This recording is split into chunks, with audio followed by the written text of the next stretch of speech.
शुरू करो। आज 5 जून है। आज ही के दिन 1973 में राष्ट्रीय स्वयंसेवक संघ के द्वितीय सरसंघ चालक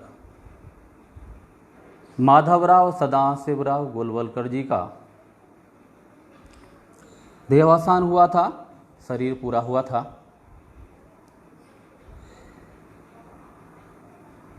उन्होंने एक मंत्र अपने जीवन में अपनाया, प्रारंभ किया। इदम राष्ट्राय स्वाहा इदम नमः। यह न मेरा राष्ट्र का है, राष्ट्र हित ही सब समर्पित। इस मंत्र को लेकर उन्होंने अपना संकल्प पूरा किया, अपने जीवन की यात्रा पूरा की और अंतिम तक इस मंत्र को ही ध्येय बनाकर, संकल्प बनाकर उस पर चलते रहे। माधवराव गोलवलकर जी का जन्म 19 फरवरी 1906 को रामटेक में, महाराष्ट्र में हुआ था। पिताजी सदाशिवराव गोलवलकर और माँ लक्ष्मीबाई प्यार से पिताजी को ताऊजी के नाम से, भाऊजी के नाम से कहते थे और माँ को ताई जी के नाम से सारे लोग उनको बोलते थे। माधव जी का भी बचपन में नाम मधु था, प्यार से सारे लोग उनको मधु के नाम से पुकारते थे। जब 2 वर्ष के थे उस समय से ही उन्होंने अपनी पढ़ाई, शिक्षा प्रारंभ की। पढ़ने में बहुत कुशाग्र बुद्धि के थे, तेज थे। उनके पिता जो भी उनको पढ़ने के लिए काम देते थे वो तुरंत उसको करते थे। उनको पढ़ने में बहुत मन लगता था। बहुत होनहार और तेज बालक थे। 1919 में उन्होंने विशेष 10वीं की परीक्षा दी, जिनके कारण उनको छात्रवृत्ति मिली और इंटरमीडिएट की पढ़ाई पूरी करने के बाद वह बनारस विश्वविद्यालय, बनारस में जो हिंदू विश्वविद्यालय है अपना, उसमें एमएससी और बीएससी की पढ़ाई करने के लिए आ गए। प्राणी विज्ञान से उन्होंने 4 वर्षों में वहाँ विद्या अध्ययन किया। पढ़ने के साथ साथ ही वह संस्कृत महाकाव्य, अनेकों ग्रंथ, अनेकों पंथों के ग्रंथ ऐसा पढ़ते थे। संस्कृत के और भी बहुत सारे विषयों को वो अध्ययन करते थे। अन्य प्रकार के धार्मिक और पंथों के साहित्य पढ़ने में उनको बहुत रुचि थी। 1931 में वो बनारस, अपनी पूरी पढ़ाई पूरी करने के बाद बनारस में प्राणी विज्ञान के निर्देशक पद पर नियुक्त हुए।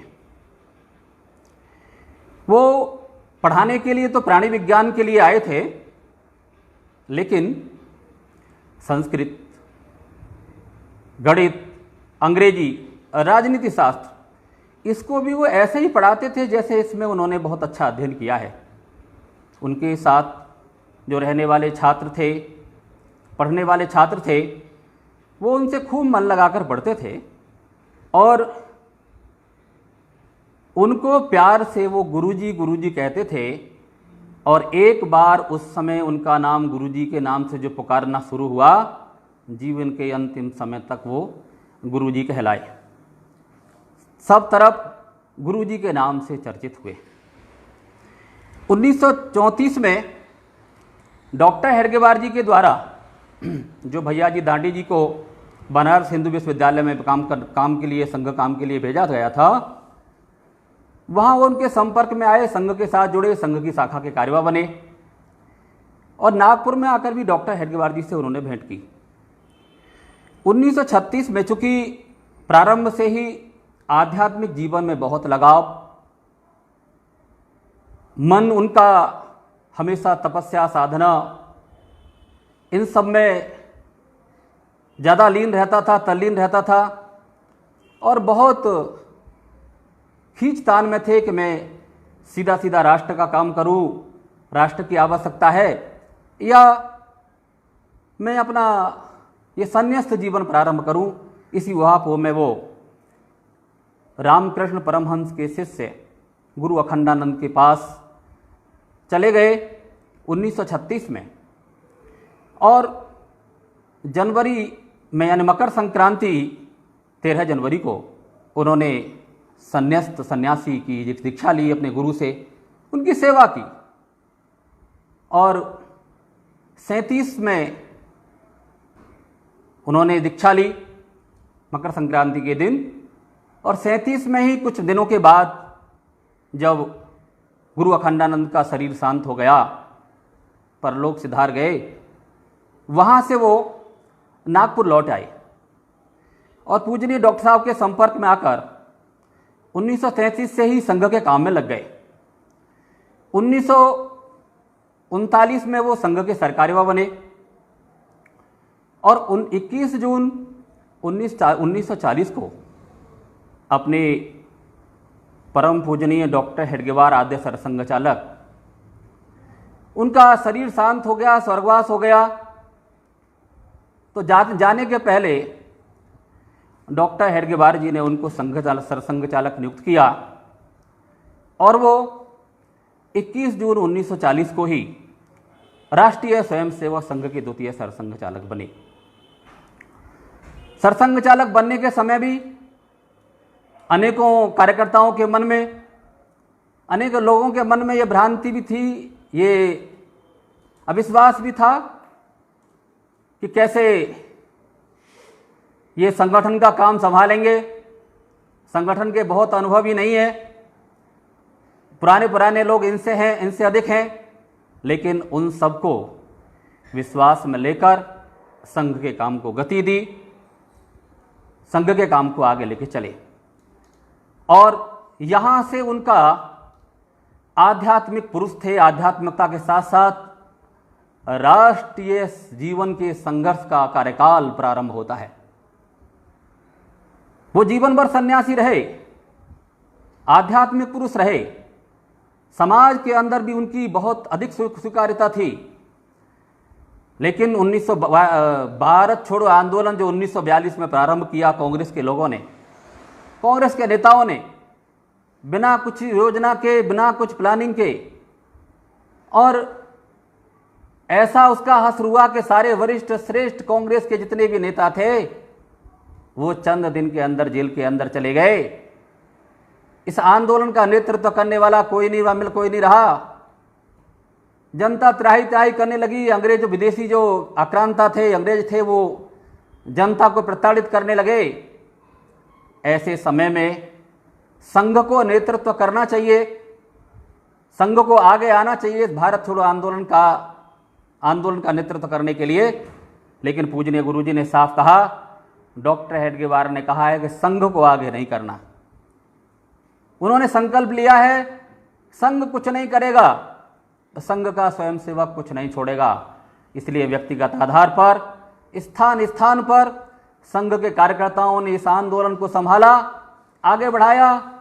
ऐसा बताते हैं लोग कि इस समय भी संघ का वातावरण या संघ का काम इस समय भी नहीं है जैसा भारत छोड़ो आंदोलन 1942 के समय में देश के अंदर एक संघ का माहौल था। संघ के कार्यकर्ता गांव-गांव जाकर भारत छोड़ो आंदोलन का नेतृत्व कर रहे थे। 1947 में देश आजाद हुआ। आजादी के समय ऐसा लग रहा था कि हम पूर्ण स्वतंत्रता प्राप्त करेंगे, लेकिन 4 जून 1947 को देश का विभाजन स्वीकार कर लिया गया। कल तक ये बात बोलने वाले गांधी, नेहरू, पंडित जवाहरलाल नेहरू, महात्मा गांधी कल तक ये बोलते थे कि मेरी लाश पर देश का विभाजन होगा, देश का निर्माण, देश का टुकड़े होंगे, लेकिन उनके शरीर के टुकड़े तो नहीं हुए, लेकिन भारत माता का खंडन हो गया, भारत माता के 2 टुकड़े हो गए। 1947 को हमको 14 अगस्त को पाकिस्तान का निर्माण हुआ। पहले से भ्रांति थी कि देश एक इकट्ठा यानी अखंड रूप में स्वतंत्र होगा, लेकिन खंडित हुआ। पाकिस्तान की अंदर रहने वाले जो हिंदू समाज था उस पर अत्याचार होने लगे, अनाचार होने लगे। उनको भारत में लाने का काम संघ के स्वयंसेवकों ने जान पर खेल कर किया। पूजनीय गुरुजी के नेतृत्व में सारे संघ के कार्यकर्ताओं ने पूरी ताकत पूरे समाज को बचाने के लिए, हिंदू समाज को बचाने के लिए पाकिस्तान जो निर्माण हुआ था वहां से लाने में लगाई। इसके साथ साथ ही कश्मीर की समस्या जो कि त्यों रही थी। कश्मीर भारत से एक स्वतंत्र रियासत के रूप में था। राजा हरि सिंह वहां के राजा थे। पाकिस्तान के अलग निर्माण होने के तुरंत बाद कवालियों ने पाकिस्तान पर आक्रमण कर दिया और काफी हिस्से को कश्मीर का जो हिस्सा था उसको कब्जा कर लिया, अपने अधीन कर लिया। पटेल जी ने, सरदार वल्लभ भाई पटेल जो गृह मंत्री बने, उन्होंने विशेष आग्रह पर पूजनीय गुरुजी को राजा हरि सिंह जी से मिलने के लिए भेजा गया। वो जम्मू कश्मीर गए। राजा हरि सिंह और उनकी पत्नी तारा ने उनको शॉल उड़ाकर स्वागत किया, सम्मान किया। पूजनीय गुरुजी ने समझाया कश्मीर का विलय भारत के साथ में है, कश्मीर में रहने वाले हिंदुओं का हित भारत के साथ है। अगर पाकिस्तान में आपने कश्मीर का विलय किया तो वहां ये हिंदू बेमौत मारे जाएंगे, अत्याचार होगा, अनाचार होगा, इसलिए कश्मीर को भारत में विलय करिए। राजा हरि सिंह उनकी बात से सहमत हो गए और कश्मीर का विलय भारत में उन पूजनीय गुरुजी की सूझबूझ, नेतृत्व क्षमता के कारण भारत में विलय हो गया। बंधुओं, संघ बहुत तेजी से अपनी गहराइयों के साथ समाज में आस्था के साथ आगे बढ़ रहा था। कुछ समाज के लोग गांधी जी के देश के बंटवारे से विक्षुब्ध थे, परेशान थे, तनाव में थे, इसलिए कुछ लोगों ने गांधी जी की हत्या कर दी 30 जनवरी 1948 को। 4 फरवरी 1948 को राष्ट्रीय स्वयंसेवक संघ पर प्रतिबंध लगा दिया गया।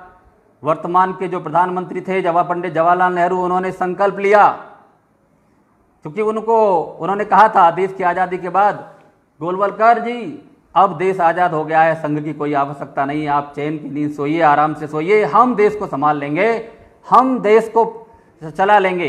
पूजनीय गुरुजी ने कहा था कि हम संघ को समाप्त करने के लिए मुझे संघ नहीं सौंपा गया है, देश क्यों पराधीन हुआ, इन सब चीज़ों की आवश्यकता है, इसलिए इस देश को आगे बढ़ाने के लिए संघ की बहुत आवश्यकता है।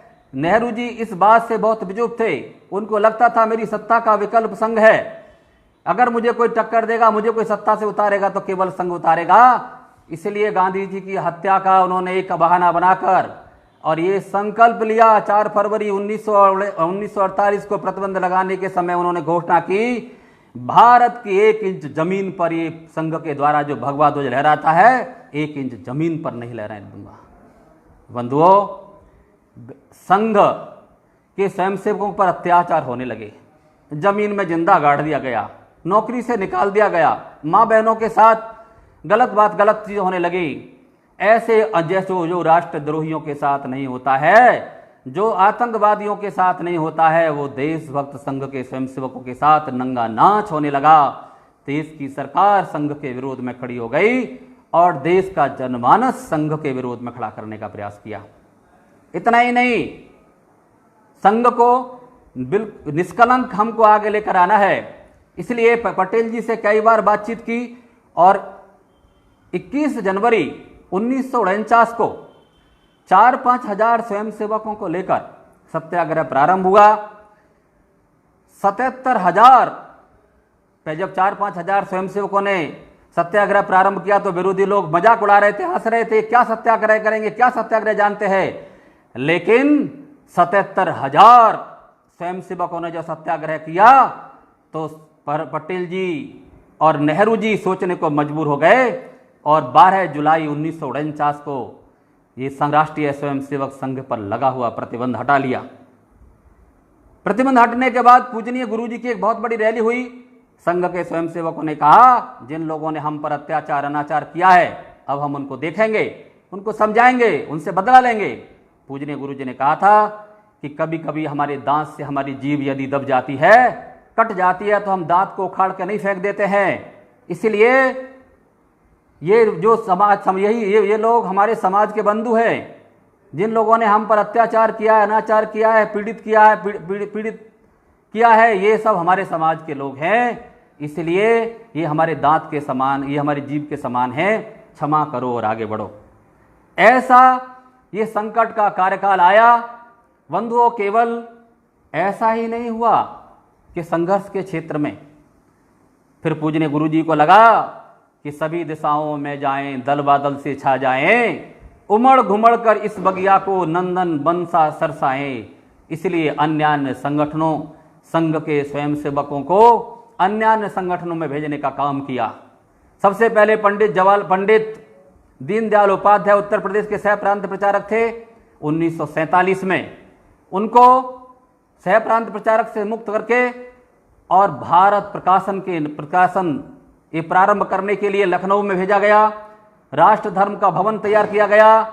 वहाँ मासिक पत्रिका, ऑर्गेनाइजर, 5 जन्य ऐसी पत्रिकाएं हम पर जो अत्याचार हो रहे हैं, संघ के स्वयंसेवकों पर जो अत्याचार अनाचार हो रहे हैं, उनको कोई बोलने वाला, पत्रिकाओं में स्थान देने वाला कोई केंद्र होना चाहिए। इसलिए हमारी भी बात इन प्रचार सामग्रियों के माध्यम से सामने आनी चाहिए। इस आधार पर 1947-48 में पहली बार भारत प्रकाशन का प्रारंभ किया। इस देश के अंदर कम्युनिस्टों का, देश की आजादी के तुरंत बाद कम्युनिस्टों का आधिपत्य इस भारत की सरकार पर हो गया। देश का इतिहास कम्युनिस्टों के आधार पर लिखा जाने लगा। देश के युवाओं में कम्युनिस्टों की पकड़ बढ़ती जा रही थी। इसलिए 9 जुलाई 1949 को बलराज मधोक को लगाकर पूजनीय गुरुजी ने युवाओं के क्षेत्र में, विद्यार्थियों के क्षेत्र में एक अखिल भारतीय विद्यार्थी परिषद नाम का संगठन प्रारंभ किया। ज्ञानशील एकता, छात्र शक्ति, युवा शक्ति, छात्र शक्ति, राष्ट्र शक्ति। और आज का विद्यार्थी, आज का नागरिक, वो समाज, जब गुरुकुल व्यवस्था थी तो अलग था, लेकिन आज समाज के अंदर रहता है तो वो कल का नागरिक नहीं है, वो आज का नागरिक है। युवा देश की सृजनशीलता होती है। इसलिए युवाओं में वो देशभक्ति आनी चाहिए। युवाओं के, विद्यार्थियों के अंदर, छात्र शक्ति के अंदर युवा देशभक्ति आनी चाहिए। इसलिए अखिल भारतीय 1949 में 9 जुलाई को अखिल भारतीय विद्यार्थी परिषद का प्रारंभ किया गया। बंधुओं, लोकसभा के अंदर भी अपनी बात कहने वाला कोई व्यक्ति होना चाहिए, संसद सदस्य होने चाहिए। इसलिए भारत सरकार में जो कपड़ा मंत्री थे श्यामा प्रसाद मुखर्जी, वहां से त्याग पत्र देकर आए और पूजनीय गुरुजी से कहा कि संघ का विलय आप राजनीति में कर दीजिए। पूजनीय गुरुजी ने कहा, नहीं, डॉक्टर हेडगेवार ने मुझे संघ विलय करने के लिए नहीं भेजा है, संघ समाप्त करने के लिए नहीं, मुझे सरसंघ चालक बनाया है। आप संगठन का निर्माण करो, हम आपको साथ देंगे। पंडित दीनदयाल उपाध्याय जैसे हीरा को उन्होंने श्यामा प्रसाद मुखर्जी के साथ लगाया और 1951 में भारतीय जनसंघ का प्रारंभ किया। बच्चों के अंदर प्रारंभ से ही, जो कि बताते हैं कि नेचर और सिग्नेचर कभी नहीं बदलता है, इसलिए नेचर बच्चों में प्रारंभ से ही राष्ट्र के प्रति बने, संस्कारित हों, इस देश की मान मर्यादा के प्रति वो उनकी आस्था बढ़े। इसलिए इस आधार पर 1952 में ही गोरखपुर से शिशु मंदिर का प्रारंभ किया गया। बनवासी बंधु हमारे बंधु हैं। ईसाई मिशन वहां सेवा के नाम पर नंगा नाच कर रहे हैं। वो पूतना बनकर एक सेवा की आड़ में बहुत बड़ी मात्रा में धर्मांतरण कर रहे हैं। उनका मुंह तोड़ जवाब देने के लिए 1952 में ही बनवासी कल्याण आश्रम की स्थापना की। बंधुओं, किसी देश का विकास उद्योग धंधे करते हैं। उद्योग धंधे मजदूरों से चलते हैं। इस देश के अंदर जितने मजदूर यूनियन थी सब कम्युनिस्टों के अधीन थी। इसलिए कम्युनिस्टों ने नारा दिया कि चाहे जो मजबूरी हो, हमारी मांगे पूरी हो। ये नारा, हम उद्योग धंधे बंद कर देंगे, हड़ताल, और देश के अंदर एक उद्योग धंधों के प्रति माहौल खराब करने का काम प्रारंभ हुआ। दत्तोपंत ठेंगड़ी जैसे बहुत बड़े अर्थचिंतक को इस भारतीय मजदूर संघ को खड़ा करने के लिए 1955 में लगाया गया और नारा दिया, देश के हित में करेंगे काम, काम का लेंगे पूरा दाम। ये देश के अंदर लायंस क्लब और रोटरी क्लब, ऐसे अनेकों क्लब चलते हैं। इन क्लबों के माध्यम से यह पैसा भारत के बाहर जाता है। भारत विकास परिषद जैसा संगठन प्रारंभ करके ऐसे देश समाज के अंदर जो संभ्रांत लोग हैं उनके साथ जोड़कर और ऐसा क्लब बनाया। भारत विकास परिषद एक क्लब है, 1963 में प्रारंभ करके एक नए क्षेत्र में स्वयंसेवकों का प्रारंभ किया। बंधुओं, संघर्ष की कहानी और संगठन प्रारंभ दोनों पूजनीय गुरुजी का चलता रहा।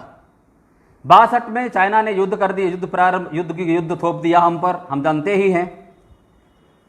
एक दुर्भाग्य की बात, देश का नेतृत्व करने वाले देश के प्रधानमंत्री पंडित जवाहरलाल नेहरू और चाइना के राष्ट्रपति दोनों आपस में हाथ डालकर घूम रहे हैं, हाथ में हाथ डालकर इधर उधर टहल रहे हैं और हिंदू चीनी भाई भाई का नारा लग रहा है। देश के अंदर कम्युनिस्ट हिंदू चीनी भाई भाई का नारा लगा रहे हैं और चाइना ने हम पर आक्रमण कर दिया। पूजनीय गुरुजी ने कहा, ये चाइना धोखेबाज है, चाइना धोखा दे रहा है, चाइना हमारी पीठ में छुरा घोंपने का काम कर रहा है। सतर्क सावधान होइए। हम उस गफलत में रहे और चाइना ने हमको 64,000 किलोमीटर हमारा अरुणाचल के क्षेत्र की ओर कब्जा कर लिया।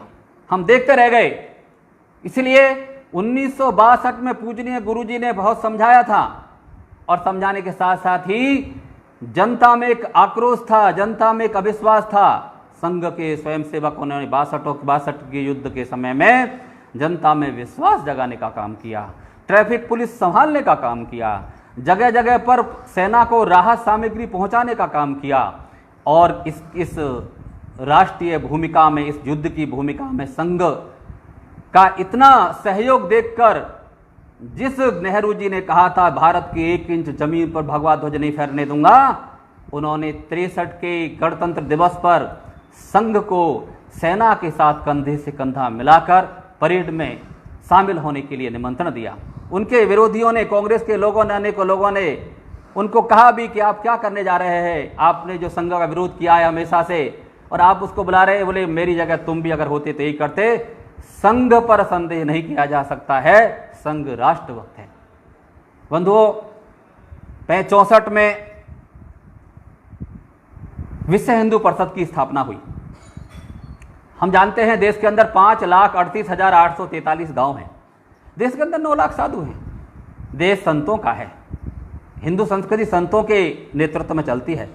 भगवा रंग इस देश की आस्था का प्रतीक है। लेकिन ये 9 लाख साधु क्या हो रहा है? आपस में लड़ना, झगड़ना, मठों में पड़े रहना, देश का नेतृत्व नहीं करना। इस सब को देखकर मन बहुत व्यथित, बहुत दुखी होता था। देश का नेतृत्व करने वाले लोग आपस में लड़ रहे हैं, मैं ऊंचा, मैं ऊंचा, मैं ऊंचा। जातियों का संघर्ष हो रहा है, वो जाति छोटी है, वो जाति बड़ी है, वो जाति। इसलिए इसको ध्यान में रखकर 1964 में बंबई में संदीपनी आश्रम में विश्व हिंदू परिषद की स्थापना की गई और 13-14 दिसंबर को 1969 में उडुपी में ये चारों शंकराचार्य को एक मंच पर लाकर, महामंडलेश्वरों को एक मंच पर लाकर, एक समान कुर्सी देकर उन मंच पर बैठे चारों पूज्य शंकराचार्य और संतों के मुख से ये उद्गार पूजनीय गुरुजी ने करवाए कि हिंदवा सोदरा सर्वे न हिंदू पतितो भवेत, मम दीक्षा हिंदू रक्षा, मम मंत्र समानता। सभी हिंदू एक माँ की कोख से जन्म लेने वाले आपस में सहोदर भाई हैं। कोई छोटा नहीं है, नीच नहीं है, अपवित्र नहीं है जिसके छूने से हमको छींटा मारना पड़े, हमको नहाकर अपनी पवित्रता स्थापित करनी पड़े। इसलिए मेरी दीक्षा सबके लिए समान है, मेरा मंत्र सबके लिए समान है। संतों का आह्वान इस जनता के लिए हुआ। बंधुओं, एक बात, 65 में पाकिस्तान ने हमारे ऊपर एक युद्ध थोप दिया। पंडित लाल बहादुर शास्त्री उस समय देश के प्रधानमंत्री थे। अचानक योजना बनाई जा रही थी यानी पूजनीय गुरुजी का सामाजिक जीवन कितनी गहराई, कितने समाज के अंदर स्वीकार्य थे कि लाल बहादुर शास्त्री जब मंत्रिमंडल और बाकी लोग की बैठक कर रहे थे पाकिस्तान से युद्ध के समय, तो उन्होंने दो टूक कहा, गोलवलकर जी गुरुजी हैं क्या? बोले नहीं है। नहीं है तो उनको बुलाओ, जब तक वो नहीं आ जाते हैं तब तक ये मंत्रिमंडल की बैठक पाकिस्तान के युद्ध के समाधान के लिए नहीं प्रारंभ होगी। उनको दक्षिण भारत प्रवास पर थे गुरुजी, विशेष विमान से उनको बुलाया गया, तो और फिर तो मंत्रिमंडल की बैठक में सारी रचना योजना बनाई गई। यानी इतने समाज के अंदर, सरकार के अंदर इतने स्वीकार है पूजनीय गुरुजी। बंधुओं, 71 के युद्ध के समय में भी उनकी बहुत बड़ी भूमिका रही, बहुत बड़ा सहयोग रहा, संघ के स्वयंसेवकों को सजग होकर लगाया। लेकिन ये जो उनका जीवन है, विशेषकर 1940 से लेकर 1973 तक, ये 33 साल वो सरसंघ चालक रहे संघ के। 66 से अधिक बार उन्होंने इस देश का भ्रमण किया, प्रवास किया। जहां जाते थे, चूंकि समाज के मन में उनके प्रति आस्था थी, विश्वास था, अनेक संतों से मिलते, अनेक लोगों से मिलते थे, और जहां जाते थे वहां उनको मालूम था कि प्रवास पर आ रहे थे, 1 घंटे पूजा करेंगे। उन्होंने संन्यास्त जीवन नहीं छोड़ा, उन्होंने अपना सन्यासी जीवन नहीं छोड़ा। ऐसे पूजनीय आदर्श गुरुजी, ये क्रम चलता रहा। उनका स्वास्थ्य बहुत तेजी से खराब होता रहा। 4 जून को आवाजी थत्ते उनके निजी सहायक थे, उनको तेल लगाने के लिए एक शीशी खोली, शीशी को पलट रहे थे, तेल नहीं निकल रहा था। उन्होंने कहा, वाह तेल नहीं निकल रहा है, अब तुम कल किस में तेल लगाओगे? 5 जून सवेरे उठे, स्नान किया, पूजा की, और रात्रि 9:05 पर इस देह को त्याग कर ये आत्मा परमात्मा में विलीन हो गई। ऐसे पूजनीय गुरुजी का शरीर शांत हो गया। श्रद्धांजलि सभा हुई। इस देश के अंदर शायद पहला व्यक्ति थे कि चलती हुई लोकसभा में राष्ट्रपति बीबी गिरी ने उनको श्रद्धांजलि दी, लोकसभा अध्यक्ष ने उनको श्रद्धांजलि दी, देश की प्रधानमंत्री इंदिरा गांधी, उन्होंने उनको श्रद्धांजलि दी, जो हमारी विरोधी विचारधारा के कम्युनिस्ट पार्टियों के लोग थे उन्होंने श्रद्धांजलि दी। ऐसे पूजनीय गुरुजी का जीवन केवल संघ में नहीं, समाज के अंदर भी, सरकारों के अंदर भी ऐसा स्वीकार्य जीवन, केवल राष्ट्र के लिए स्वाहा, राष्ट्र के लिए जीवन जीना। उन्होंने संघर्ष भी सहा, संघर्ष देखा भी, और संघर्ष से कभी विचलित नहीं हुए। जब वो पढ़ते थे, मैं एक घटना केवल अंतिम बता रहा हूँ, कितने सहनशील थे वो। जब वो पढ़ते थे कि बनारस में, तो उस समय बिच्छू ने उनके पैरों में काट लिया, वहां थोड़ा सा कट लगाया और पोटेशियम परमैंगनेट का एक दवा लगाई और पानी में अपने पैर को रखकर वो तल्लीनता से पढ़ने लगे। उनके जो साथ में थे उन्होंने पूछा भी, आपको तो बिच्छू ने काटा है, आप इतना गंभीर होकर पढ़ रहे हैं, इतना मन लगा कर पढ़ रहे हैं? बोले बिच्छू ने पैर में काटा है, कोई सिर में थोड़ी काटा है। ऐसी सारी समस्याओं को भी, देश के सामने जो समस्याएं आई, जो परिस्थितियां आई, उनके साथ संघर्ष भी किया, देश का सहयोग भी किया, और समय समय पर संघ के स्वयंसेवकों को अनेकों क्षेत्रों में भेजकर आज विद्यार्थी परिषद, दुनिया का विद्यार्थियों का क्षेत्र का सबसे बड़ा संगठन, मजदूर संघ, दुनिया का मजदूरों के क्षेत्र में सबसे बड़ा संगठन, भारतीय जनसंघ जो भारतीय जनता पार्टी, आज विश्व का सबसे बड़ा संगठन, ऐसे विश्व हिंदू परिषद, धर्म के क्षेत्र में आज विश्व का सबसे बड़ा संगठन, ऐसे अनेकों स्वयंसेवकों को सभी दिशाओं में जाएं, ऐसा जो दृढ़ संकल्प, ऐसा जो पूज्य डॉक्टर साहब ने प्रारंभ किया था, इस संकल्प के साथ उन्होंने उसको पूरा किया। मैं केवल दो पंक्ति बोलकर अपने आज के विषय को पूरा करता हूं कि गाढ़ी मेरा घर है कहकर जिसने की संचार तपस्या, मैं नहीं तू ही तू यह जप कर पूरी की जीवन की यात्रा, उस माधव के अनुचर हम नित काम करें अविराम चलें, चलें चलें हम निषिद्ध अविरत, चलें चलें हम सतत चलें, चलें चलें हम सतत चलें। भारत माता की जय। वंदे मातरम। पूजनीय गुरु जी को श्रद्धांजलि।